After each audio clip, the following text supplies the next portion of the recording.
게다가 정호성 비서관이 증언을 하죠. 이 47건 문건 유출 중에 사실 대부분이 본인과 최소원 씨 간의 어떤 그냥 개인적인 이제 관계로 인해서 준 거고 본인이 사실 오버한 게 많다라는 식의 얘기를 다 합니다.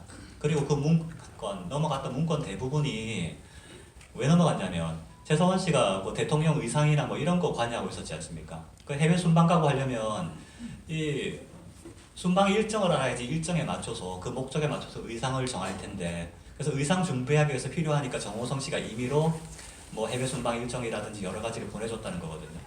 그러니까 그런 내용들이 사실 이렇게 다 걸리는 겁니다. 이게 걸리면 지금 문재인 정권에서는 더 걸릴 게 많습니다. 사실.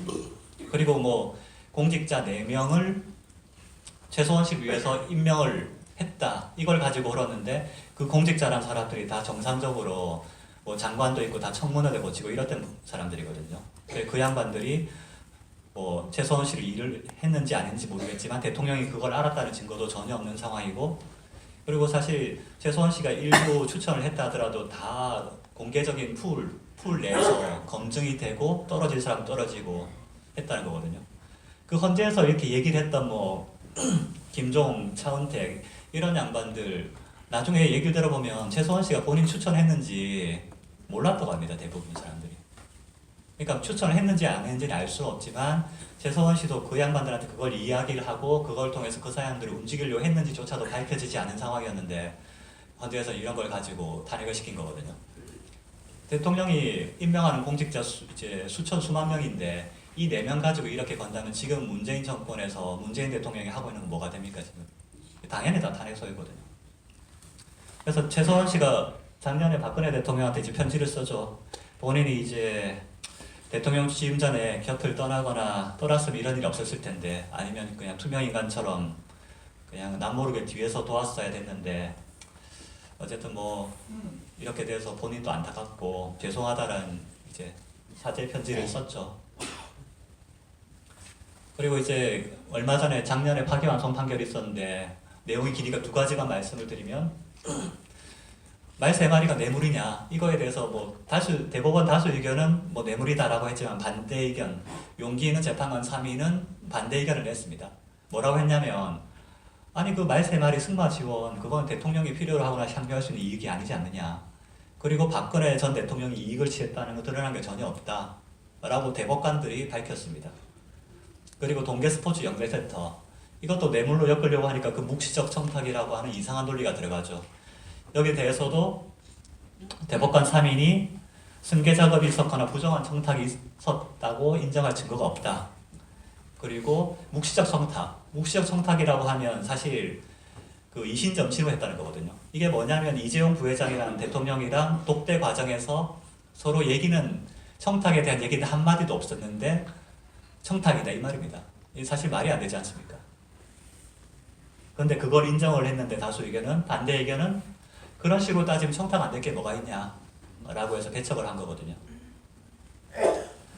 근데 지금까지 이제 지난 탄핵 사태에서 봤는데 이런 기준에 따르면 문재인 대통령은 100번 천번 탄핵당해도 마땅하다 이 내용을 좀 설명을 드리겠습니다.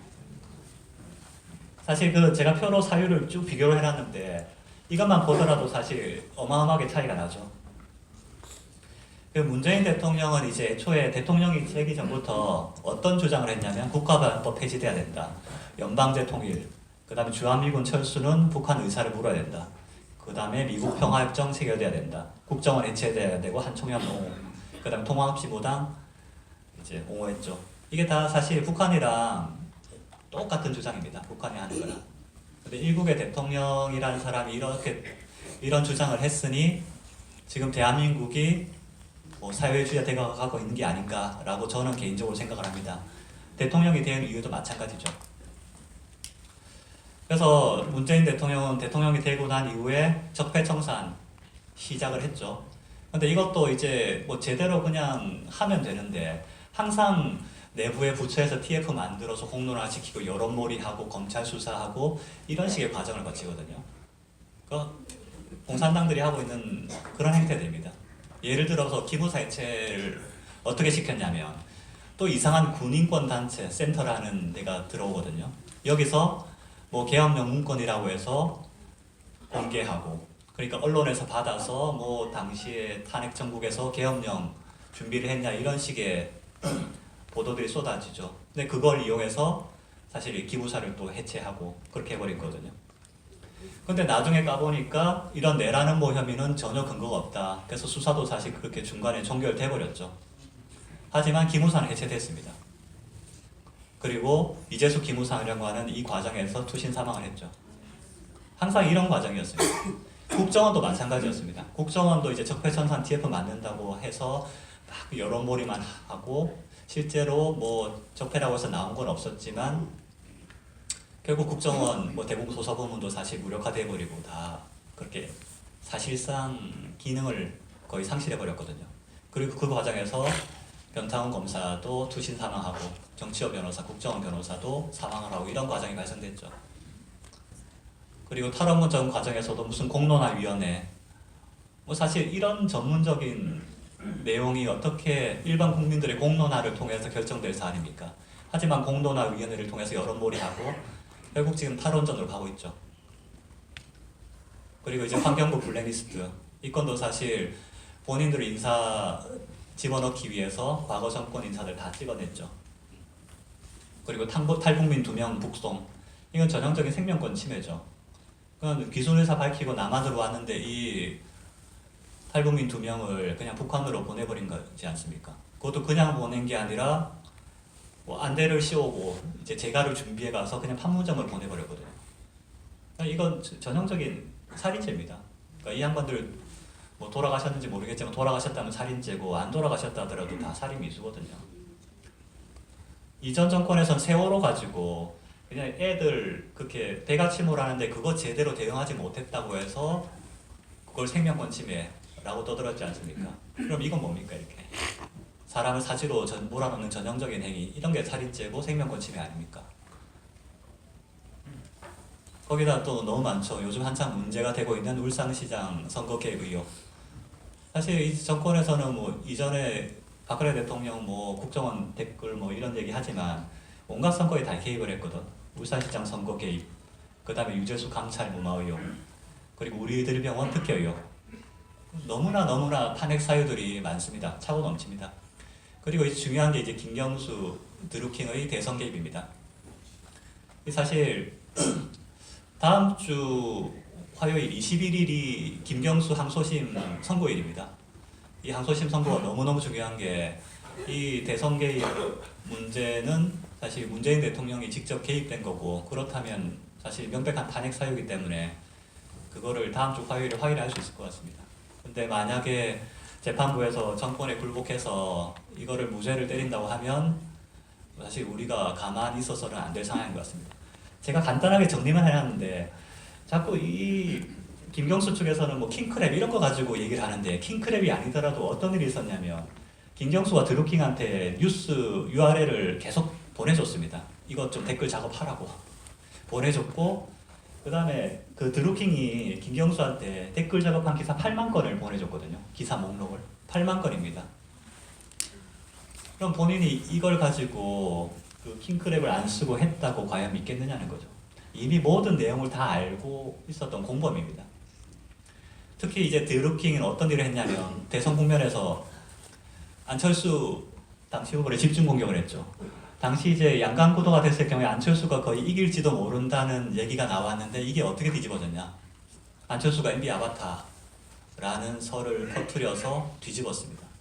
그리고 이제 반기문도 공격을 해서 반기문도 그렇게 중간에 치고 올라가던 지지율을 꺾어버렸죠. 그러니까 이 드루킹 같은 경우에는 문재인 대통령 당선 1등 공신이죠. 어찌 보면. 그래서 드루킹이 최후 진술 때 어떤 얘기를 하냐면 본인이 신이 없는 정치인, 무능력한 정치인을 대통령과 2인자로 만들어서 사과한다. 이런 얘기까지 했습니다. 그리고 이제 문재인 정권의 안보 무력화, 이 한박도 얘기도, 한박도 문제도 안 할 수가 없는데 이게 지금 서울에서 엎어지면 코 닿을 때다가 북한이 이제 무장화를 시키고 있거든요. 그런데 정권에서 한다는 얘기는 이게 뭐 남한 영토인지 북한 영토인지만 따지고 있습니다. 말이 안 되는 거죠. 이미 남북 군사 합의가 이렇게 이루어졌고 남한은 대한민국은 이미 거의 군사적으로 무력화가 됐거든요. 근데 군사 합의 이루어지고 난 이후에도 북한에는 한박도를 가지고 무장화를 하고 있는데 이거에 대해서 이런 망보도 못 하고 있지 않습니까? 정말 심각한 상황입니다. 게다가 뭐 GP들은 다 폭발을 하고 있고, 그러니까 지금 이게 우리 현실입니다. 게다가 이제 더불어민주당에서는 헌법에서 자유를 빼려고 했죠. 자유민주주의에서 자유가 빠지면 그 민주주의가 남죠. 사실 그 북한에서 주장하는 인민민주주의랑 차이가 없게 됩니다. 헌법에서는 이렇게 반발이 있으니까 못했는데 지금 역사 교과서에서는 이미 다 했습니다.